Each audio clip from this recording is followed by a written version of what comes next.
does it take to stand out in the crowd, to be recognized? What does it take to be a champion? That's why we believe that one of the best ways to reinforce and support customer centricity is through recognition. For employees to feel fulfilled by the work they perform, it is important that leaders understand and recognize their efforts.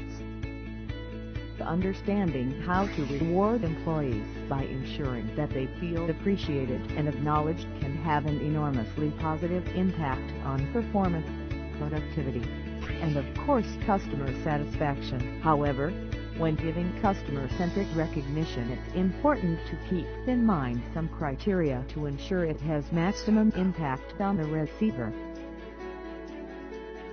The recognition should be tied to the guiding principles